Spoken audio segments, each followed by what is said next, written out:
Hindi cinema के ऐसे सुरीले superstar जिनकी आवाज हिंदुस्तान की पहचान है।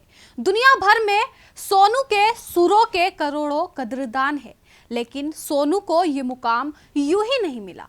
सुरों की समझ तो सोनू को विरासत में मिली, लेकिन खुद को कामयाब बनाने के लिए सोनू ने संघर्ष का लंबा सफर तय किया है। कभी शादी ब्याह की पार्टी से गाने की शुरुआत करने वाले सोनू आज शोहरत के 7वें आसमान पर है। फिल्में भले ही फ्लॉप हो जाए, लेकिन सोनू का गाया गाना हमेशा सुपरहिट रहता है। सोनू निगम की गायकी हर बंदिशों से पार है।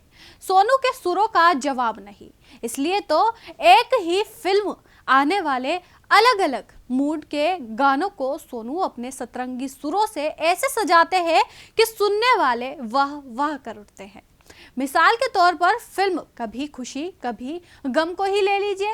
इस फिल्म में सोनू ने रोमांटिक गाने गाए, फास्ट बीट्स वाले गीत गाए, तो फिल्म के सैड सॉन्ग को भी अपने सुरों से यादगार बना दिया। प्लेबैक सिंगर में सोनू का कोई जवाब नहीं। म्यूजिक की दुनिया में सोनू निगम का नाम ही काफी है और इनके गानों को जो भी सुन लेता है उसे प्यार का एहसास हो जाता है। वही सोनू खुद भी कहते हैं कि उनके लिए सुर ही शिव है, सुर ही सत्य है और सुर ही सुंदर है। और सुरों की इसी साधना के चलते सोनू की गायकी औरों से जुदा है। अपनी रूहानी आवाज से करोड़ों दिलों पर राज करने वाले सोनू निगम आज शोहरत के उस बुलंदी पर खड़े हैं जहां पहुंचना हर किसी का ख्वाब होता है। उनके फिल्मी गाने तो हिट है ही, लेकिन उनके गैर फिल्मी गीतों को भी सराहा जाता है। बॉलीवुड को सैकड़ों दिलकश नगमों की सौगात देने वाले सोनू निगम को बचपन से ही गीत संगीत से गहरा लगाव था। 30 जुलाई 1973 को हरियाणा के फरीदाबाद शहर में जन्मे सोनू निगम के पिता अगम कुमार निगम दिल्ली के मशहूर स्टेज गायक रहे हैं। वही पिता के साथ सोनू निगम के 4 साल की उम्र से स्टेज पर गाना शुरू कर दिया था। अपने एक इंटरव्यू में सोनू निगम ने ये बात खुद बताई थी कि उन्होंने सबसे पहले अपने पापा के साथ मंच पर मोहम्मद रफ़ी के एक लोकप्रिय गीत को गाया था। दरअसल स्टेज पर पहले सोनू के पिता इस गीत को गा रहे थे, लेकिन उसी दौरान सोनू ने भी गीत को गाने की जिद करी।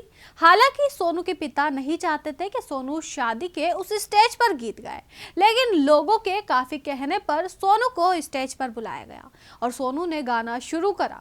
तो सोनू ने जब गाना शुरू किया तो सुरों को उनके सुनकर लोगों को मोहम्मद रफ़ी की याद आ गई, क्योंकि इस गीत को मोहम्मद रफ़ी ने साल 1977 में फिल्म हम किसी से कम नहीं के लिए गाया था।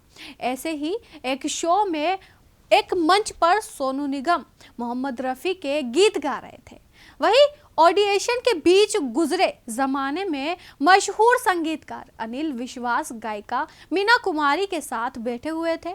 उस शो में भी सोनू रफ़ी का ही गाना गा रहे थे। वहीं सोनू की गायकी पर अनिल विश्वास ने भी जमकर तारीफ की और उन्होंने उन्हें फिल्म में ट्राई करने की सलाह भी दी।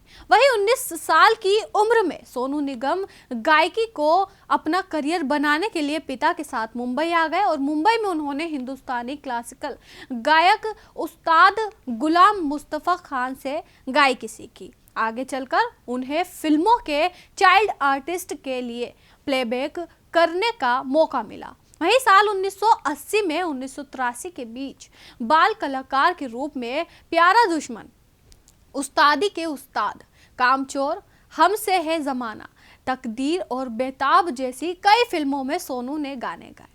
कहते हैं ना कि कामयाबी का सफर संघर्ष की मुश्किल राहों से होकर गुजरता है। माया नगरी मुंबई में संघर्ष का वो कठिन रास्ता सोनू निगम का भी इंतजार कर रहा था।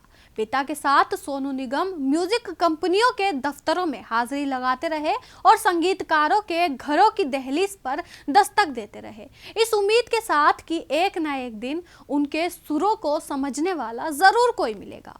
उस वक्त सोनू निगम की जिंदगी किसी सख्त इम्तिहान से कम नहीं थी। कोई और होता तो उस बेदर्दी वक्त के आगे टूट जाता, लेकिन सोनू ने बेरहम वक्त के हाथों हार नहीं मानी। प्लेबैक सिंगर के तौर पर उनको पहली बार बार मौका जानम फिल्म में मिला, लेकिन वो फिल्म ही रिलीज ही नहीं हो पाई। वही साल 1995 में सोनू को टीवी शो सारेगामा होस्ट करने का मौका मिला और इसी बीच उनकी मुलाकात टी सीरीज म्यूजिक कंपनी के मालिक गुलशन कुमार से हुई। वहीं गुलशन कुमार ने उन्हें सनम बेवफा में गाने का मौका दिया। वहीं सोनू निगम के गाए इस गीत ने धूम ही मचा दी। सोनू को सिनेमा की दुनिया में शोहरत की बुलंदियों पर पहुंचाने में संगीतकार अन्नू मलिक ने भी काफी अहम भूमिका निभाई थी। अन्नू मलिक ने ही सबसे पहले सोनू को अपनी फिल्म परदेश में गाना गाने का मौका दिया था। वहीं परदेश के गाने से सोनू को नई पहचान मिली और आगे चलकर बॉलीवुड के और संगीतकारों ने भी सोनू से अपने गीत गवाए। वहीं आज सोनू निगम बॉलीवुड के सबसे बड़े गायकों में गिने जाते हैं। तो अभी के लिए इतना ही। ऐसे ही तमाम जानकारी के लिए हमें सब्सक्राइब करना ना भूलें।